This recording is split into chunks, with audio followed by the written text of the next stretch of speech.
Jadi mohon yang terakhir saya ingin sampaikan, tidak ada kesuksesan tanpa kerja keras, tidak ada kesuksesan tanpa perjuangan, dan tidak ada kesuksesan tanpa dorongan doa dari kedua orang tua kita. Jadi pada hari ini Anda ucapkan selamat, Anda mintakan maaf kepada orang-orang tercinta yang berkontribusi atas kesuksesan pendidikan kita. Hati-hati memperlakukan kedua orang tua. Saya tahu di sini ada master hukum, saya tahu di sini ada master manajemen, saya tahu banyak prodi yang ada di sini dan memiliki tata kelola yang sangat baik, maka itu salah satunya didukung oleh perilaku Anda setelah lulus.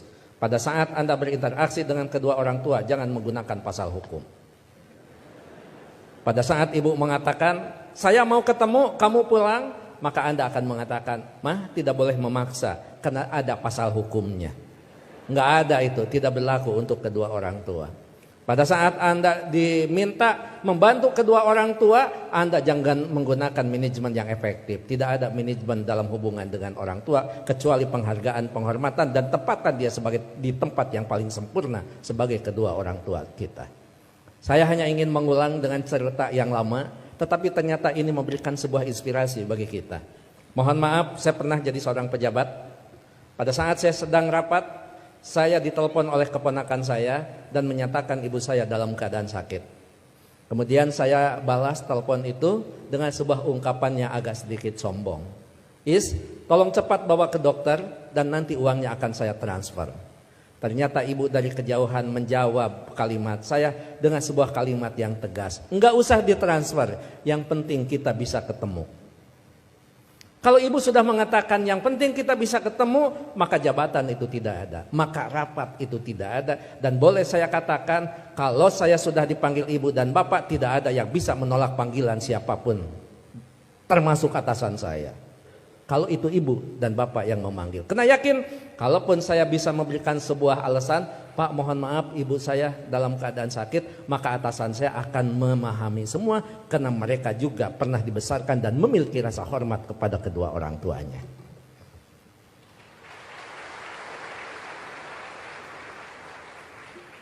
Pukul 8:30 malam saya pulang, dan saya sama seperti Anda, mungkin saya lebih kampung daripada Anda yang hari ini di wisuda. Saya tidak dilahirkan di tengah kota, saya dilahirkan di kaki Gunung Papandayan yang sekarang terkenal dengan tempat wisata Kawah Papandayan.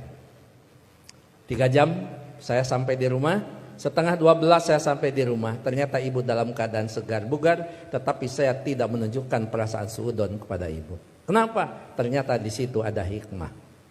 Bagi seorang ibu dan bapak dalam keadaan sakit, kemudian dia menunggu anaknya terkasih dan tersayang, maka pada saat dia bertemu, maka kehadirannya lebih mujarab daripada obat yang diberikan oleh seorang dokter. Catat itu.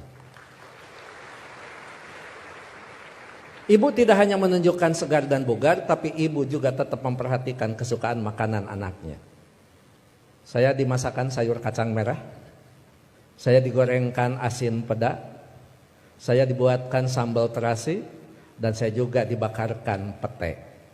11:30 malam, coba bayangkan ada sayur kacang merah, nasi putih, bakar pete, dan belum peda ditambah sambal terasi.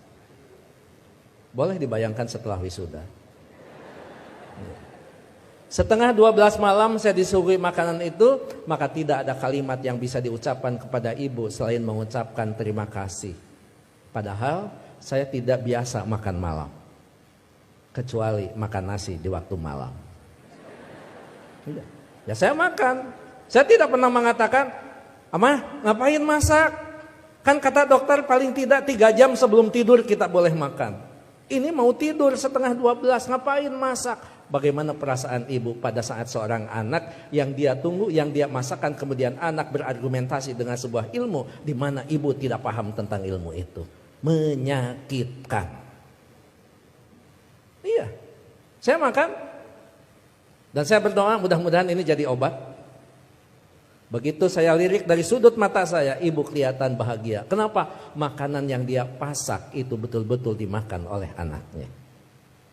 Begitu selesai makan, saya mengatakan kepada ibu, "Amah, mohon maaf, ini makanan sangat enak, terima kasih. Tapi mohon maaf besok tidak akan pulang siang karena ada pekerjaan yang tersisa.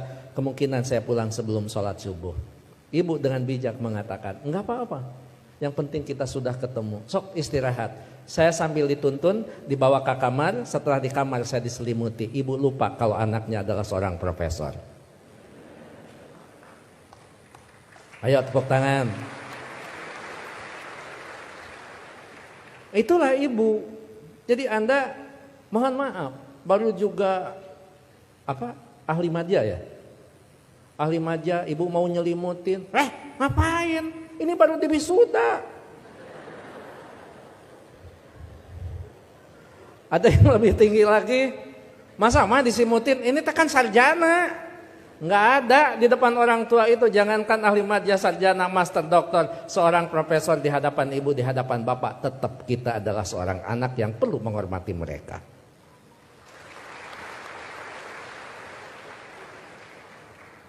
Yang paling indah dan paling membuat saya terharu, pada pukul 3 saya bangun, ternyata ibu sudah berdiri di samping saya sambil menepuk bahu saya. Cepat kamu bangun, jangan lupakan sholat sepertiga malam terakhir. Kenapa? Kamu bisa mendapatkan yang semua ini bukan karena kepintaran kamu, jangan-jangan bukan karena kecerdasan kamu, mungkin keberuntungan doa kita dikabulkan oleh Allah Subhanahu wa Ta'ala. Jadi ibu masih khawatir tentang anaknya. Ibu khawatir anaknya merasa pintar sehingga pintar menjadi sebuah kesombongan. Ibu masih khawatir anaknya cerdas, cerdas menjadi sebuah kesombongan. Bahkan melupakan siapa yang menentukan takdir segalanya pada kehidupan kita.